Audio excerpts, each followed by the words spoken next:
दोस्तों, मैं संदेश अपने यूट्यूब चैनल पर आप सभी लोगों का स्वागत करता हूं और हम लोग वर्ल्ड ज्योग्राफी में रीजनल ज्योग्राफी की स्टडी कर रहे हैं। एक और चीज़ बहुत इंपॉर्टेंट है वर्ल्ड ज्योग्राफी में, वो है स्ट्रेट्स, जल संधियाँ।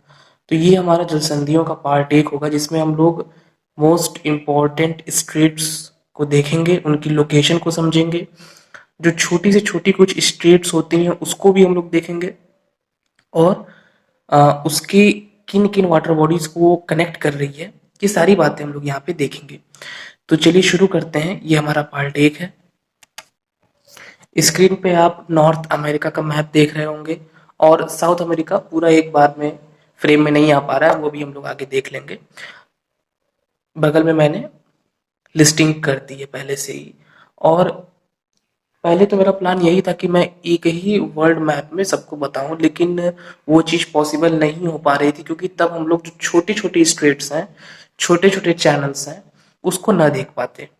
लेकिन वो चीज़ भी सही नहीं है क्योंकि छोटी जो स्ट्रेट्स होती हैं वो भी कभी कभी एग्ज़ाम में आ जाती हैं, बहुत इंपॉर्टेंट होती हैं। तो इसलिए मैंने ये प्लान बनाया कि हम लोग दो पार्ट्स में डिवाइड कर लेते हैं। फर्स्ट पार्ट वन में हम लोग इतने का देख लेते हैं, north America and south America, और इस एरिया में जितने भी इम्पोर्टेंट स्ट्रेट्स हैं, चैनल्स हैं, पैसेज हैं, ये सब देख लेंगे हम लोग। और नेक्स्ट जो हमारा पार्ट होगा उसमें हम लोग एशिया, यूरोप, अफ्रीका, इस एरिया में जितने भी होंगे उसको देख लेंगे। तो सबसे पहले तो हम लोग इसके बेसिक कॉन्सेप्ट को समझ लें। और कॉन्सेप्ट तो बिल्कुल सिंपल है कि स्ट्रेट क्या काम करती है। हम सभी लोग जानते हैं कि स्ट्रेट जो है, जैसे जैसे कि यहाँ पे एक स्ट्रेट है जो कि इन दो लैंड मास को तो अलग कर रही है, लेकिन इन दो वाटर बॉडीज को वो जोड़ने का काम कर रही है। तो यही काम होता है बेसिकली स्ट्रेट का, कि एक वाटर बॉडी यहाँ है, एक वाटर बॉडी यहाँ है, और इन दोनों वाटर बॉडी के बीच में ये लैंड मास है। तो ये बीच का, इन दोनों लैंड मास के बीच में एक सकरा सा एक जलीय क्षेत्र होता है जो कि होता है स्ट्रेट, और ये इन दो वाटर बॉडीज को कनेक्ट कर रहा है। ये चीज आप लोग जरूर जानते होंगे। इसमें एक इंपॉर्टेंट चीज ये है कि ये नेचुरली फॉर्म्ड होता है। अगर मानव निर्मित होगा या आर्टिफिशियल होगा और कनेक्ट कर रहा होगा तो हम उसको स्ट्रेट नहीं बोलेंगे, तब वो कैनाल हो जाएगा। जैसे कि हमको पता है यहाँ पे पनामा कैनाल है, हम लोग कभी पनामा कैनाल पे डिटेल में बात करेंगे, कैसे फॉर्मेशन हुआ, क्या इंपॉर्टेंस है, बहुत सारी चीजें इंपॉर्टेंट है पनामा कैनाल में। तो पनामा कैनाल भी आप देखिए, यहाँ पे कैरेबियन सी है और यहाँ पे Caribbean sea is a part of Atlantic ocean और इधर पैसिफिक ओशन है, इन दोनों को कनेक्ट करता है। ठीक है। ऐसे ही सुएज कैनाल है, सुएज कैनाल भी आपका याद करिए मेडिटेरेनियन सी एंड रेड सी को कनेक्ट करता है, लेकिन वो सारे मैन मेड है, नेचुरली नहीं है। वाटर बॉडीज को कनेक्ट तो कर रहे हैं लेकिन नेचुरली नहीं है, तो वो कैनाल हो गए। और यहाँ पे भी वही चीज है लेकिन ये नेचुरली है, तो ये हम जनरली हम इसके लिए स्ट्रेट शब्द का प्रयोग करते हैं। कहीं कहीं पे चैनल वर्ड भी यूज होता है और पैसेज वर्ड भी यूज होता है, तो इसमें कभी भी कंफ्यूज मत होइएगा। थोड़ा थोड़ा डिफरेंस कुछ लोग बताएंगे, लेकिन जनरली मैंने जितना पढ़ा है अभी तक तो बहुत ज्यादा कोई डिफरेंस नहीं होता है। कॉन्सेप्ट दोनों का सेम है, चाहे आप चैनल की बात करें, चाहे आप स्ट्रेट की बात करें। और एक टर्म और अब यूज होने लगा है, पैसेज। कहीं कहीं पर, पूरे वर्ल्ड ज्योग्राफी में कुछ जगहों पर, लिमिटेड जगहों पर पैसेज शब्द का भी यूज किया गया है, लेकिन सबका मतलब यही होता है कि दो वाटर बॉडीज को कनेक्ट करना और दो लैंड मास को अलग करना। उस वाटर बॉडी के लिए हम लोग इन शब्दों का यूज करते हैं, स्ट्रेट, चैनल, पैसेज, ये सारे टर्म्स। तो अब हम लोग शुरू करते हैं अपने इस पार्ट वन को। बिल्कुल सबसे पहले यहाँ पे कैसे मैंने बनाया है, ये मैप है। सबसे पहले तो आप लोग इस पूरे का स्क्रीनशॉट ले लीजिए, बना लीजिएगा इसी तरीके से, और फिर हम लोग इसको शुरू करते हैं। स्क्रीनशॉट आप लोगों ने ले लिया होगा, अब हम लोग जूम करके एक एक स्ट्रेट को समझेंगे। मैंने क्या किया है कि जहां जहां जो इम्पोर्टेंट स्ट्रेट है वहां नंबरिंग की है, और नंबरिंग करने के बाद मैंने बगल में लिस्टिंग की है, और यहाँ पे मैंने ब्लैक डॉट लगा दिया है। इससे बिल्कुल जब आप जो स्क्रीनशॉट लिए होंगे उसको देखेंगे तो आसानी से आपको याद रहेगा, और इसी तरीके से आपको बनाना भी है। ये यहाँ पे है रशिया का पार्ट, मतलब एशिया कॉन्टिनेंट का पार्ट, और इधर है नॉर्थ अमेरिका का, अलास्का का पार्ट। इन दोनों लैंड मास के बीच में यहाँ पे एक वाटर बॉडी है जिसको हम लोग बोलते हैं चकची सी। अब पता नहीं मेरा प्रोनाउंसिएशन सही है कि नहीं, लेकिन स्पेलिंग इसकी कुछ ऐसी ही होती है। और यहाँ पे है आपका बेरिंग सी, और ये पूरा तो आपको पता ही है। ये नीचे का कौन सा ओशन है, ये पूरा का पूरा है हमारा पैसिफिक ओशन। तो इन्हीं दोनों को कनेक्ट करने का काम कर रहा है यहाँ पे हमारी बेरिंग स्ट्रेट। तो जो पहली हमारी स्ट्रेट हो जाएगी वो हो जाएगी बेरिंग स्ट्रेट। आप लोग की एटलस में ये वाला पेज दिया होगा, यहाँ पे ध्यान से देखिएगा। बेरिंग स्ट्रेट है, यहाँ पे चकची सी है और यहाँ पे बेरिंग सी है। इन्हीं दोनों को ऐड कर रहा है ये बेरिंग स्ट्रेट। इसको मैंने इसलिए दिखा दी क्योंकि इस सी के बारे में लोग उतना नहीं जानते हैं। ये आर्कटिक ओशन का ही छोटा सा पार्ट है।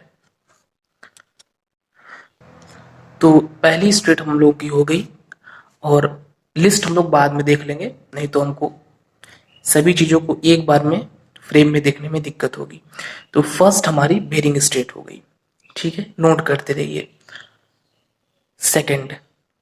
सेकंड में ये हमारे बैफिन आइलैंड्स हैं, ठीक है। बैफिन आइलैंड्स जो हैं, और ये नॉर्थ अमेरिका का ही पार्ट है, ये कनाडा का हिस्सा होगा नॉर्थ अमेरिका में। और यहाँ पे जो नंबर 2 लिखा हुआ है ये है आपकी हडसन स्ट्रेट। यहाँ पे लेब्राडोर सी का पार्ट है, इधर हडसन की खाड़ी है और यहाँ पे उंगावा की खाड़ी है। इन्हीं सभी वाटर बॉडीज को ये जोड़ने का काम कर रही है। इधर लेब्राडोर सी हो गया, इधर हडसन की खाड़ी है और यहाँ पे उंगावा की खाड़ी है। छोटी सी, बहुत छोटी सी खाड़ी है, उंगावा भी इसको बोलते हैं। और इन्हीं सबके बीच में यहाँ पे है नंबर 2 हडसन स्ट्रेट। और ये आइलैंड है, कौन सा आइलैंड है ये? इट इज बैफिन आइलैंड, ठीक है। नंबर 2 भी हो गया, बहुत ही सिंपल है। नॉर्थ अमेरिका वाले साइड जितने भी स्टेट्स हैं बहुत ही इजी हैं। नंबर 3 ये आपका कौन सा, ये लैंड मास है, ये ग्रीनलैंड है, ठीक है। और ग्रीनलैंड है, ये मैंने अभी बताया बैफिन आइलैंड्स हैं। और यहाँ पे बैफिन की खाड़ी है, और बैफिन की खाड़ी और लेब्राडोर सी, इन दोनों को कनेक्ट कर रही है यहाँ पे एक स्ट्रेट है जिसको हम लोग बोलते हैं डेविस स्ट्रेट, ठीक। तो डेविस और हडसन स्ट्रेट बिल्कुल पास पास है। बैफिन आइलैंड्स, ग्रीनलैंड, बैफिन की खाड़ी, लेब्राडोर सी। तो बैफिन की खाड़ी और यहाँ पे लेब्राडोर सी के बीच में ये है हमारी डेविस स्ट्रेट हो गई। और यहाँ पे हडसन की खाड़ी, उंगावा की खाड़ी, ये सारे वाटर बॉडीज हैं। और इधर लेब्राडोर सी पहले से मैंने बता ही दिया, और यहाँ पे है हडसन स्ट्रेट। ये एक बहुत छोटी सी स्ट्रेट है, लेकिन इसको भी नोट कर लीजिए। नंबर 4 नेयर्स स्ट्रेट, और ये एलिसमेयर आइलैंड्स हैं, ठीक है। और ये आपका ग्रीनलैंड है, इधर आर्कटिक ओशन का पार्ट है और इधर बैफिन की खाड़ी है। और इन दोनों को यहाँ पे कनेक्ट कर रहा है ये नेयर्स स्ट्रेट। हर जगह असल में प्रॉब्लम इस स्ट्रेट में ये होती है कि हमेशा हम लोग ये चीज नहीं पता कर पाते कि किन वाटर बॉडीज को ये कनेक्ट कर रहा है, क्योंकि अक्सर बहुत ही छोटी छोटी सी वाटर बॉडीज होती हैं। तो जहाँ पे ये चीज थोड़ी टफ लगे तो वहां पे हमको बस उन लैंड मास को समझ लेना चाहिए जिसको जिसको ये अलग कर रहा है। जैसे कि यहाँ पे ग्रीनलैंड है, इधर एलिसमेर आइलैंड है, नीचे बैफिन की खाड़ी है जैसा कि मैंने पहले ही बताया था, और ऊपर क्या है इसके, मैं यहाँ पे आपको दिखा दे रहा हूँ। इस चीज को बनाना पॉसिबल नहीं था, इसलिए मुझे लगा कि मैं यहीं पे दिखाऊंगा। ये देखिए, ये ग्रीनलैंड है, इधर एलिसमेर आइलैंड्स हैं, ये बैफिन की खाड़ी है। वही लोकेशन है बट इसमें दिखाया नहीं गया है ना, क्योंकि ये बहुत ही नैरो स्ट्रेट है, तो बहुत उतनी इम्पोर्टेंट नहीं है, लेकिन फिर भी मैंने ऐड कर लिया अपने नोट्स में। ये लिंकन सी है, ठीक है। लिंकन सी आर्कटिक का ही पार्ट है, और बैफिन बे और लिंकन सी, इन दोनों को यहाँ पे कनेक्ट कर रहा है। यही हमारी पतली सी स्ट्रेट है, नेयर्स स्ट्रेट। तो इस चीज को नोट कर लीजिए, क्योंकि ये लिंकन सी वाली चीज हो सकता है किसी बुक में नहीं मिल पाएगी। तो हम लोगों ने 4 कर लिए। अब 5वां सिंपल है, यहाँ पे ग्रीनलैंड है और यहाँ पे आइसलैंड देश है, और इन दोनों के बीच में यहाँ पे जो एक वाटर स्ट्रेट है वो है हमारी डेनमार्क स्ट्रेट, जो कि उतनी ज्यादा इंपॉर्टेंट नहीं है, लेकिन फिर भी डेनमार्क देश के नाम पे है तो आप उसको याद रख सकते हैं उसकी लोकेशन के हिसाब से। और उसको इस तरीके से भी याद कर सकते हैं कि जो ग्रीनलैंड है इस पर डेनमार्क का अधिकार है। हालांकि यूएसए भी अपना अधिकार दिखाता है, यूएसए के बहुत सारे एयर बेस हैं ग्रीनलैंड में, लेकिन ऑफिशियली जब हम लोग इसको अपने एटलस में देखते हैं तो यहाँ पे डेनमार्क ही लिखा होता है ब्रैकेट में। तो मतलब डेनमार्क, ऐसा माना जाता है कि ग्रीनलैंड डेनमार्क के अंतर्गत ही आता है, उसी का आधिपत्य है इसके ऊपर। तो इस लिहाज से भी आप इसको बोलेंगे नहीं कि यहाँ पे ग्रीनलैंड और आइसलैंड के बीच में यहाँ पे डेनमार्क स्ट्रेट है। नंबर 5, अब हम लोग तेजी से आगे बढ़ रहे हैं और ये है नंबर 6। यहाँ मैंने पहले ही आपको बताया था कि लेब्राडोर सी है और यहाँ पे गल्फ ऑफ सेंट लॉरेंस है, सेंट लॉरेंस की खाड़ी, क्योंकि यहीं पे सेंट लॉरेंस नदी गिरती है। जब हम लोग यूएसए की जियोग्राफी पढ़ेंगे या नॉर्थ अमेरिका की जियोग्राफी पढ़ेंगे तो वहाँ पे हम लोग अच्छे से समझेंगे इन चीज़ों को। तो यहाँ पे एक बहुत ही पतली सी स्ट्रेट है, ये लेब्राडोर है, ये न्यू फाउंडलैंड आइलैंड्स हैं, और यहाँ पे जो पतली सी स्ट्रेट है जहाँ नंबर 6 लिखा हुआ है ये है बेल्ले आइल। थोड़ा सा प्रोनाउंसिएशन इसका ध्यान से करिएगा, BELLE तो बेल्ले हो जाएगा, ISLE का जो प्रोनाउंसिएशन होगा उसमें जो S होता है वो साइलेंट होता है। तो ये स्ट्रेट है जो कि कनेक्ट कर रही है गल्फ ऑफ सेंट लॉरेंस और यहाँ के लेब्राडोर सी को। नंबर 7, ये है, हमको पता है कि जो हमारा यूएसए है उसमें ये हिस्सा हम सभी लोगों को याद रहता है और बहुत ही सिंपल है, फ्लोरिडा, फ्लोरिडा स्टेट है। और ये है हमारा क्यूबा, क्यूबा देश। और इस फ्लोरिडा और इस क्यूबा, इन दोनों के बीच में यहाँ पे एक स्टेट है जो कि ये हिस्सा वैसे सारगैसो सी का है। सारगैसो सी जब हम लोग करंट्स पढ़ेंगे तो जानेंगे वहाँ पे। और यहाँ पे अटलांटिक ओशन का पार्ट है, पूरा का पूरा खैर अटलांटिक ओशन ही है। और इधर सारगैसो सी है और इधर है आपकी गल्फ ऑफ मैक्सिको। और इन्हीं सबको यहाँ पे कनेक्ट कर रहा है हमारा स्टेट ऑफ फ्लोरिडा। और ये किन दो लैंडमास को अलग कर रहा है, तो ये फ्लोरिडा को और ये क्यूबा है, इसको ये अलग कर रहा है। ठीक है, नंबर 7 हो गया। अब आगे बढ़ते हैं नंबर 8। ये जो आप उठा हुआ हिस्सा देख रहे हैं ये है युकाटन प्रायद्वीप, युकाटन प्रायद्वीप, और ये है फ्लोरिडा। इन दोनों के बीच में यहाँ पर भी एक स्ट्रेट है, हालांकि ये स्ट्रेट नहीं, इसके लिए हम लोग चैनल शब्द का यूज करते हैं। इसी पेनिसुला के नाम पे इसको हम लोग बोलते हैं युकाटन चैनल। और यहाँ पे है आपका कैरिबियन सी, कैरिबियन सागर, और यहाँ है गल्फ ऑफ मैक्सिको। तो इस गल्फ ऑफ मैक्सिको और इस कैरिबियन सी को यहाँ पे ये कनेक्ट कर रहा है, ये है हमारा युकाटन चैनल। तो युकाटन चैनल, ये थोड़ा सा हम लोग यहाँ पे कंफ्यूज हो सकते हैं क्योंकि दोनों की आप लोकेशन देखिए, स्टेट ऑफ फ्लोरिडा की या फ्लोरिडा स्टेट की और युकाटन चैनल की बिल्कुल पास पास है।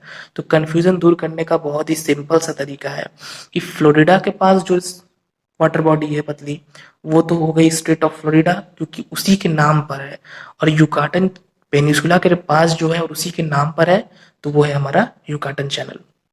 सिंपल है। इन आइलैंड से आप लोग बहुत अच्छे से परिचित होंगे। ये है हमारा क्यूबा, ये है हैटी एंड डोमिनिकन रिपब्लिक, दो एक ही में है देश, और ये है प्यूर्टो रिको। और इधर कुछ छोटे छोटे आइलैंड्स हैं। इन जो बड़े आइलैंड्स जैसे प्यूर्टो रिको, इन दोनों को मिला के हम लोग हिस्पैनियोला बोलते हैं, और बाकी तो अलग अलग हैं, हैटी और डोमिनिकन रिपब्लिक, और ये है क्यूबा। ये बड़े आइलैंड्स तो कहलाते हैं ग्रेटर एंटीलीज, और ये जो स्मॉल स्मॉल आइलैंड्स, इसमें सेंट लूसिया है, सेंट किट्स एंड नेविस है, ट्रिनिदाद एंड टोबैगो है, बहुत सारे स्मॉल स्मॉल आइलैंड्स हैं। इसको हम लोग बोलते हैं लेजर एंटीलीज। कभी इस पे डिटेल में बात करेंगे कैरिबियन आइलैंड्स पे, क्योंकि हम सभी लोग क्रिकेट देखते हैं, और जो भी लोग क्रिकेट देखते हैं वो यहाँ के प्लेयर्स को बहुत अच्छे से जानते हैं। बहुत बड़े बड़े प्लेयर्स इस पूरे एरिया से आए हैं। और इसमें हम लोग देखते हैं कि ये क्यूबा हो गया और ये हम लोगों का हो गया हैटी। क्यूबा और हैटी के बीच में यहाँ पे एक पैसेज है जिसका कि नाम है विंडवर्ड पैसेज। सिंपल है, बस इसमें इतना ही आपको समझना होगा क्योंकि ये बिल्कुल भी इंपॉर्टेंट नहीं है, बहुत ही शायद ही कहीं पूछा जाए, लेकिन अपने ज्ञान के लिए, अपने कॉन्सेप्ट के लिए समझ सकते हैं।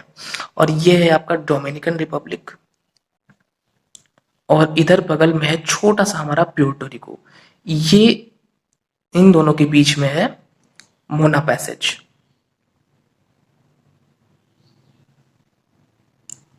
और इस प्यूर्टो रिको और इधर जो छोटे छोटे आइलैंड्स हैं लेजर एंटिलीज के, इन दोनों के बीच में यहाँ पे है एनीगडा पैसेज, ऐसा ही कुछ इसका प्रोनाउंसिएशन होगा। तो यहाँ लाइन से कुछ पैसेज हैं, विंडवर्ड पैसेज इन दोनों के बीच में between Cuba and Hattie, Mona passage between Puerto Rico and Dominican Republic, और इस प्यूर्टो रिको और इस लेजर एंटिलीज आइलैंड्स के बीच में यहाँ पे है एनीगडा पैसेज। तो ये यहाँ पे 3 पैसेज हैं आपके। सॉरी, हम लोग 12 पे पहुंच गए बट एक मिस हो गया, नंबर 9 जुआन डी फूका स्ट्रेट।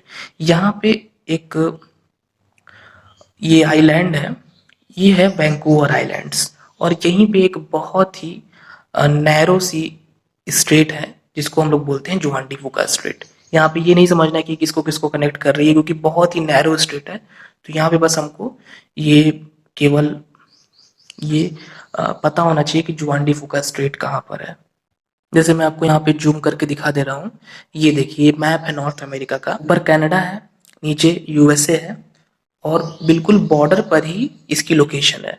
ये वैंकूवर आइलैंड्स हैं जो कि कनाडा का ही पार्ट है, और यहीं पर इधर एक वाटर बॉडी है, इधर वाटर बॉडी है पैसिफिक ओशन की, और ये नैरो सी स्ट्रेट है। तो यहाँ पे ये हम समझ नहीं पाएंगे कि ये किन दो को कनेक्ट कर रही है क्योंकि बहुत ही ज़्यादा ये नैरो है, और फिगर में भी कहीं हमको ये बहुत क्लियर नहीं हो पाता है। तो फिलहाल इसके लिए बस हमको इतना ही समझना होगा, बस इसके नाम इसका पता होना चाहिए। इसका नाम पता करना बहुत ही सिंपल है क्योंकि यहाँ पे जुआन डी फूका प्लेट भी एक है, पता होगा आपको, प्लेट टेक्टोनिक पे आपने पढ़ा होगा। तो जुआन डी फूका प्लेट की अगर आपको लोकेशन पता है तो इसकी लोकेशन भी आपको आसानी से याद रहेगी। बस लास्ट के कुछ पॉइंट्स और बचे हुए हैं, फिर ये चैप्टर फिनिश है। ये हमारा साउथ अमेरिका है और यहाँ पे है टेरा डेल फ्यूगो आइलैंड्स। इन दोनों के बीच में ये सकरा सा है हमारा नंबर 13 जो कि है मैगलन स्ट्रेट, और नंबर 14 यहाँ पे है बीगल चैनल। ठीक, अभी हम लोग जब ये चैप्टर फिनिश हो जाएगा तो थोड़ा सा हम लोग ओरिजिनल इमेजेस देखेंगे तो उससे हमारा कॉन्सेप्ट और क्लियर होगा। मैगलन स्ट्रेट बहुत इंपॉर्टेंट है। जैसे जब पनामा कैनाल यहाँ नहीं बना था इस ऊपर, तो क्या होता था कि बहुत दिक्कत होती थी व्यापारियों को। होता क्या था कि कोई भी मान लीजिए यूएसए से अगर कोई सामान जाना हो तो वो पूरा मैगलन स्ट्रेट के माध्यम से ही जाता था, लेकिन जब यहाँ पे पनामा कैनाल बन गई तो आसानी से ट्रांसपोर्टेशन के लिए काफी अच्छा हो गया। तो ये मैगलन स्ट्रेट और बहुत इंपॉर्टेंट है क्योंकि आप देखिए यहाँ पे पैसिफिक ओशन है और इधर अटलांटिक ओशन है, तो इन दो ओशंस को ये कनेक्ट कर रहा है। तो अभी तक तो हम ऐसे स्टेट्स देखे जो एक ही ओशन के 2 सीज को जोड़ रहा है या 2 गल्फ्स को जोड़ रहा है, वो एक ही ओशन का पार्ट होंगे। लेकिन ये देखिए ये 2 अलग अलग महासागरों या अलग अलग ओशंस को कनेक्ट कर रहा है, इसलिए इसका काफी इंपॉर्टेंस है। और साउथ में बहुत ही नीचे, जल्दी तो ये हमको देखने को भी नहीं मिलता मैप्स में, ये है बीगल चैनल। अब हम लोग के पास एक बार बगल में लिस्ट है, पूरा रिवाइज कर लेते हैं जल्दी से। Bering strait, number 2 Hudson strait, number 3 Davis strait, number 4 Nares strait, number 5 Denmark strait, number 6 strait of Belle Isles, और नंबर 6 हो गया। Number 7 strait of Florida, number 8 Yucatan channel, number 9 Juan D फूका straight, number 10 ये है हमारा Windward Passage, 11 Mona Passage, number 12 Anegada Passage, और 13 हम लोग का है मैगलन स्ट्रेट, और 14 है हमारा बीगल चैनल। तो इसी तरीके से आप लोग पूरा एक बार और आ रही होगी इमेज स्क्रीन पे, स्क्रीनशॉट ले लीजिए अगर नहीं लिया होगा, और इसी तरीके से एक मैप बनाइए, ऐसे ही नंबरिंग करिए, बगल में लिस्टिंग करिए और बार बार देखिए, याद हो जाएगा। अब आइए कुछ इंपॉर्टेंट इमेजेस को देख लेते हैं, उससे कुछ चीज़ें और हमारी क्लियर होंगी। आइए अब हम लोग स्ट्रेट्स को एक बार देख लेते हैं, इनकी लोकेशंस। ये बेरिंग स्ट्रेट है, अलास्का जो कि यूएसए का ही एक स्टेट है, नॉर्थ अमेरिका का पार्ट, और एशिया का पार्ट है रशिया। उन दोनों के बीच में। मतलब इसको हम इनडायरेक्टली ये भी कह सकते हैं कि नॉर्थ अमेरिका और एशिया के बीच में ये है बेरिंग स्ट्रेट। बहुत ही इम्पोर्टेंट स्ट्रेट है और बहुत ही फेमस भी है। तो इन इमेजेस का भी आप स्क्रीनशॉट ले लीजिए और कहीं सेव कर लीजिएगा। इससे जो हम लोग नोट्स में देखें वो तो अच्छा है ही, बट ये और उस चीज़ को क्लियर कर रहा है। ये हडसन स्ट्रेट है। हडसन स्ट्रेट जैसे कि मैंने आपको बताया था कि ये लैब्राडोर सी और हडसन बे, उंगावा बे, ये सब जो वाटर बॉडीज़ हैं इनको कनेक्ट करती है।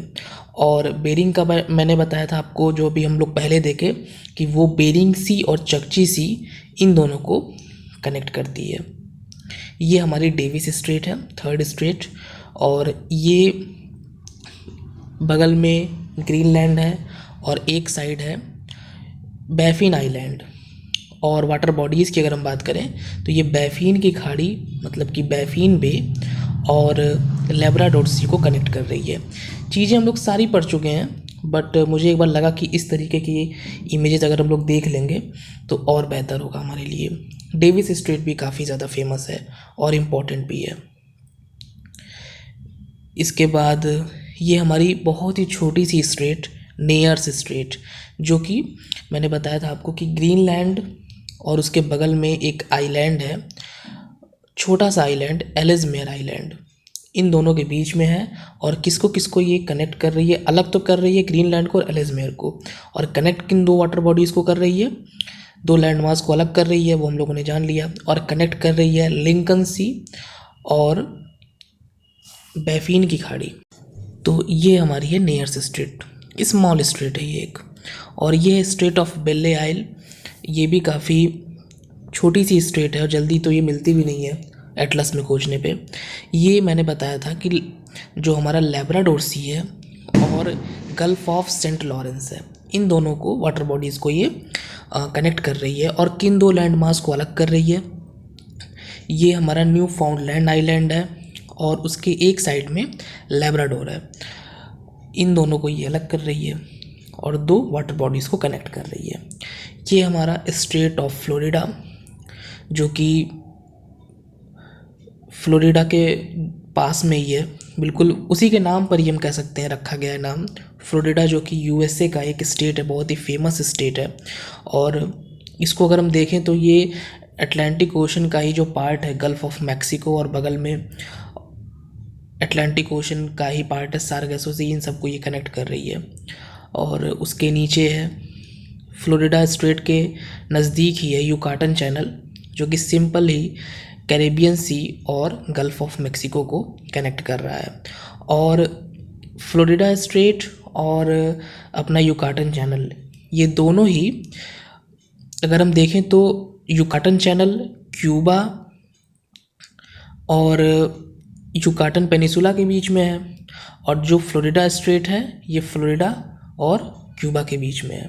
तो क्यूबा एक तरीके से कॉमन है दोनों के लिए, युकाटन चैनल के लिए भी और फ्लोरिडा स्ट्रेट के लिए भी। और ये हमारा स्ट्रेट ऑफ जुआन डी फुका, बहुत ही छोटी सी स्ट्रेट ये भी है। और वैंकूवर आइलैंड्स जो हैं कनाडा का पार्ट, वहीं पर ये है। बहुत ज़्यादा ये इम्पॉर्टेंट तो नहीं है, लेकिन बहुत ही इतनी नैरो ये है कि हो सकता है किसी एग्ज़ाम में पूछ ही लिया जाए, क्योंकि जो कुछ चीज़ें कभी कभी कम फेमस होती हैं वो भी एग्ज़ाम्स में आ जाती हैं। ये इसका थोड़ा जूम की गई इमेज है।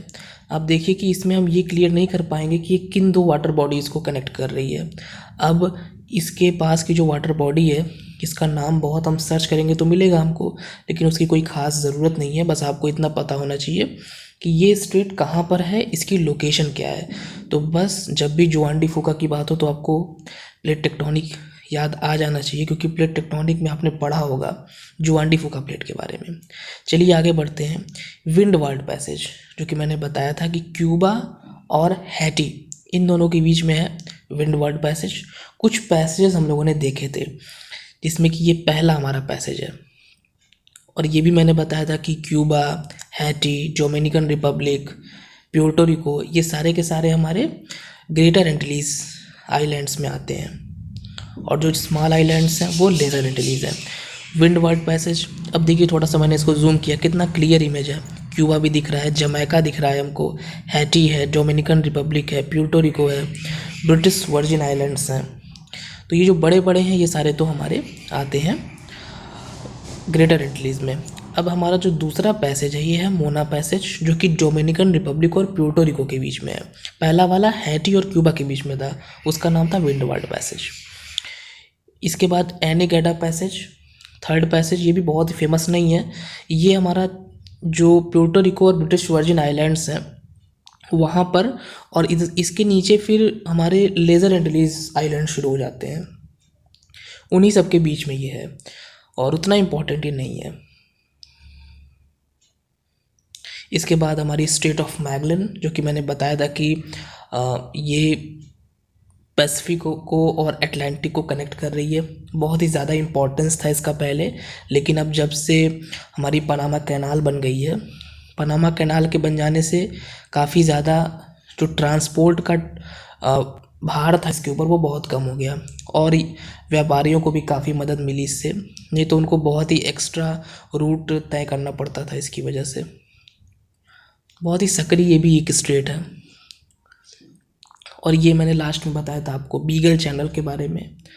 बीगल चैनल भी जो हमारा साउथ अमेरिका है, जहाँ पे मैगलन स्ट्रेट है, जस्ट उसके नीचे है ये भी।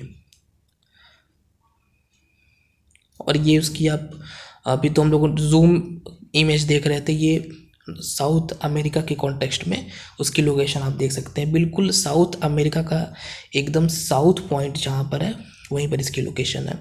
और ये सबसे लास्ट, ये मैंने वहाँ पे ऐड नहीं किया था और ये जल्दी हम लोगों को अपने एटलस में मिलता भी नहीं है, ये है ड्रेक पैसेज। कुछ पैसेज हम लोग देखे आज, अगर हम लोग रिवाइज करें तो हम लोगों ने विंडवार्ड पैसेज देखा, मोना पैसेज देखा, एनीगेडा पैसेज देखा, और ये हम लोग का आज का चौथा पैसेज है ड्रेक पैसेज, जो कि जो हमारा अगर हम ध्यान से देखें तो अंटार्कटिका और ऊपर है साउथ अमेरिका, दो कॉन्टिनेंट्स हैं, इन दोनों कॉन्टिनेंट्स के बीच में ये है ड्रेक पैसेज।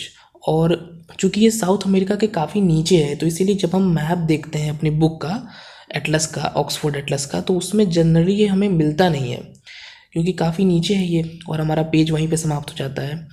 तो इसलिए मुझे लगा कि इसको मैं बाद में आप लोगों को बताऊँगा ड्रेक पैसेज के बारे में, जो कि दो लैंड मास को अलग कर रहा है। हमारा ऊपर साउथ अमेरिका है और नीचे है अंटार्कटिका। नीचे की जो वाटर बॉडी है वो तो पूरा सदर्न ओशन ही है। तो दोस्तों ये हो गया स्ट्रेट्स का हमारा पार्ट 1 और बहुत सारी स्ट्रेट्स हम लोगों ने देखी, इम्पॉर्टेंट स्ट्रेट्स, छोटी छोटी स्ट्रेट्स, पैसेज भी देखे, चैनल भी देखे।